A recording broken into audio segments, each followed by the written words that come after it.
റോമാലേഖനം 8-ാം അധ്യായത്തിൽ പൗലോസ് അപ്പോസ്തലൻ പറയുന്ന 5 സ്ഥിരീകരണങ്ങളിൽ 5-ാമത്തേതാണ് ഇന്ന് നമ്മൾ ചിന്തിക്കാൻ പോകുന്നത്. ദൈവത്തിൻ്റെ മുന്നറിവ്, ദൈവത്തിൻ്റെ മുൻനിയമനം, ദൈവത്തിൻ്റെ വിളി, ദൈവത്തിൻ്റെ നീതീകരണം, ഈ 4 സംജ്ഞകൾ ഇതിനോടകം നമ്മുടെ വിചിന്തനത്തിന് വിധേയപ്പെട്ടു കഴിഞ്ഞു.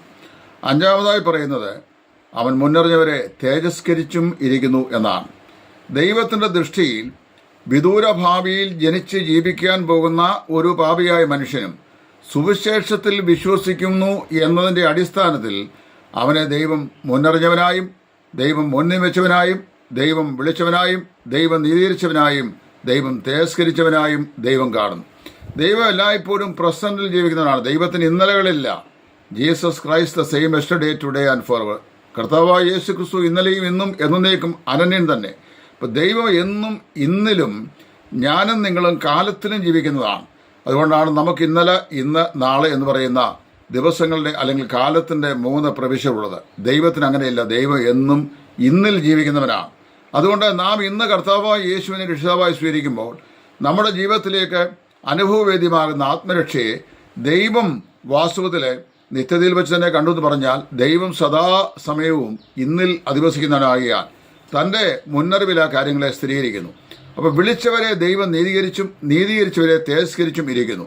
പൗലോസിൻ്റെ പ്രഭാഷണങ്ങളിൽ, രചനകളിൽ ഏറ്റവും മുൻപന്തിയിൽ നിൽക്കുന്ന ഒരു പദപ്രയോഗമാണ് തേജസ്കരണം എന്ന് പറയുന്നത്. ദൈവത്തിൻ്റെ തേജസ്സാണല്ലോ മനുഷ്യൻ പാപം ചെയ്തപ്പോൾ അവൻ നഷ്ടപ്പെട്ടത്.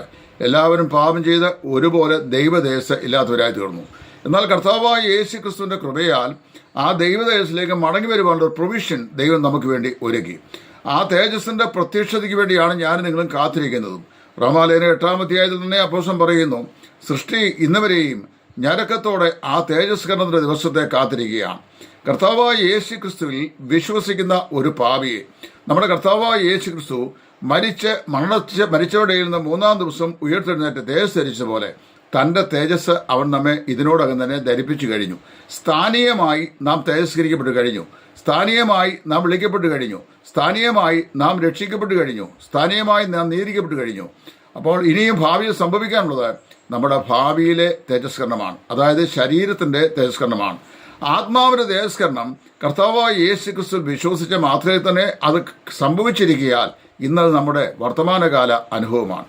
തേജസ്കരിക്കപ്പെട്ടവരായ നാം നിത്യതേജസ്സിനായി വിളിച്ച് ഓടിപ്പിക്കപ്പെട്ടിരിക്കുന്നു. അത് അനധിവിദൂര ഭാവിയിൽ നമ്മുടെ ശരീരത്തിൻ്റെ വീണ്ടെടുപ്പ് സാധിക്കുന്നതോടുകൂടെ സമ്പൂർണ്ണമായി നമ്മിൽ നിവർത്തിക്കപ്പെടും എന്നുള്ള പ്രത്യാശയാണ് ഈ വചനഭാഗത്ത് അപ്പോസ്തലനായ പൗലോസ് നമുക്ക് നൽകിയിട്ടുള്ളത്.